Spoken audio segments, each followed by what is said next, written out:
പാല്യത്തുരുത്ത് ദേവി സഹായ സമാജം വക തറയിൽ ശ്രീ ദുർഗ ഭദ്രകാളി ക്ഷേത്രം വാർഷിക പൊതുയോഗം പാല്യത്തുരുത്ത് SNDP ഹാളിൽ സംഘടിപ്പിച്ചു. വിവിധ മേഖലകളിൽ പ്രാഗൽഭ്യം തെളിയിച്ചവരെ ചടങ്ങിൽ ആദരിച്ചു. This news brought to you by ആണിഹാരി.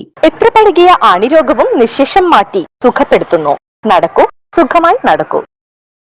Palyathuruthu ദേവി സഹായ സമാജം വക തറയിൽ ശ്രീ ദുർഗ ഭദ്രകാളി ക്ഷേത്രത്തിലെ വാർഷിക പൊതുയോഗം 2025 ജൂലൈ 6 ഞായറാഴ്ച രാവിലെ 10 മണിക്ക് SNDP ഹാളിൽ വെച്ച് പ്രസിഡന്റ് NH കൃഷ്ണകുമാറിന്റെ അധ്യക്ഷതയിൽ നടന്നു. യോഗത്തിൽ Guruvayur Devaswom board member KP വിശ്വനാഥനെ, ക്ഷേത്ര കമ്മിറ്റി പ്രസിഡന്റ് NH കൃഷ്ണകുമാറും സെക്രട്ടറി TP കൃഷ്ണനും ചേർന്ന് ഉപഹാരം നൽകി ആദരിച്ചു. തുടർന്ന് ഇന്ത്യൻ വോളിബോൾ താരം ആദികൃഷ്ണനെയും ഗ്രാമത്തിൽ നിന്നും ആദ്യമായി ഡോക്ടറേറ്റ് നേടിയ OS സന്ദീപിനെയും Guruvayur Devaswom board member KP വിശ്വനാഥൻ ആദരിച്ചു.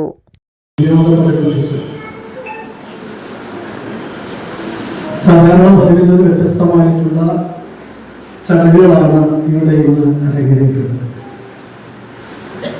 സാധാരണ ക്ഷേത്രോത്സവത്തിന്റെ രീതിയിൽ ക്ഷേത്ര കമ്മിറ്റിയുടെ ഉപയോഗ പരിപാടികളിൽ നടക്കുന്നതിൽ വ്യത്യസ്തമാണ്. ഇന്ന് നമ്മുടെ വീട്ടിലെ നിരവധി ആളുകൾ ഈ മഹത്തായ രീതിയിൽ അതിന്റെ ബോധത്തില് ആദരിക്കപ്പെടുകയാണ്. ഏറ്റവും എളുപ്പം പറയുന്ന വ്യക്തിത്വങ്ങളാണ്.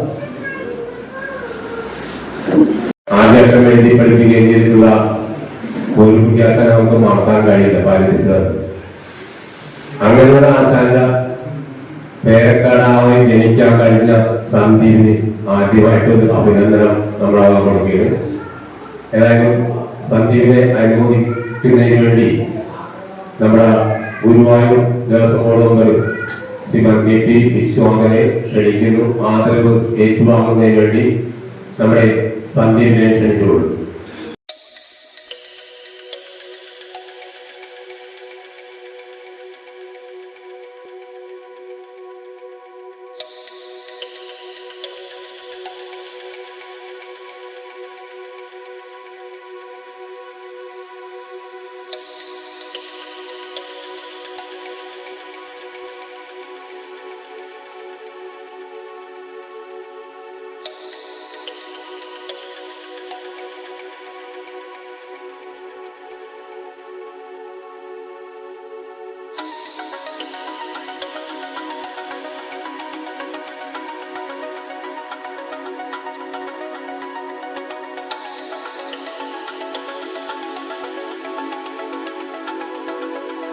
അവരുടെയൊക്കെ പങ്ക് വരുത്തല്ല. നമ്മുടെ ഇന്ത്യക്ക് പുറത്ത് പോയി ഇന്ത്യക്ക് വേണ്ടി കളിച്ച് മെഡൽ കരസ്ഥമാക്കുക എന്ന് പറയുന്നത് ചെറിയൊരു കാര്യമല്ല. അത് ഈ അടുത്തൊന്നും അധികം സംഭവിക്കാത്തൊരു കാര്യമാണ്. അതിൻ്റെ ഒരു പ്രത്യേകത നമ്മളത് മനസ്സിലാക്കേണ്ട കാര്യമുണ്ട്. അപ്പൊ ആ രീതിയിലുള്ള പ്രോത്സാഹനങ്ങൾ നമ്മൾ നൽകേണ്ടതുണ്ട്. അതിന്റെ മുന്നോടിയായിട്ടാണ് ബോളിംഗ് ക്ലബ്ബ് ചെറിയ ചെറിയ പ്രവർത്തനങ്ങൾ നടത്താറുണ്ട്. വലിയൊരു സാമ്പത്തിക സ്ഥിതി നോക്കിയില്ലെങ്കിലും ഒരു ടൂർണമെന്റ് നടത്തി കുറച്ച് പൈസ വെച്ചിട്ട് നമ്മൾ സ്പോർട്സ് മേഖലയിൽ ഓരോരോ അച്ചീവ്മെന്റ് നടത്തുമ്പോൾ പല കുട്ടികൾക്കും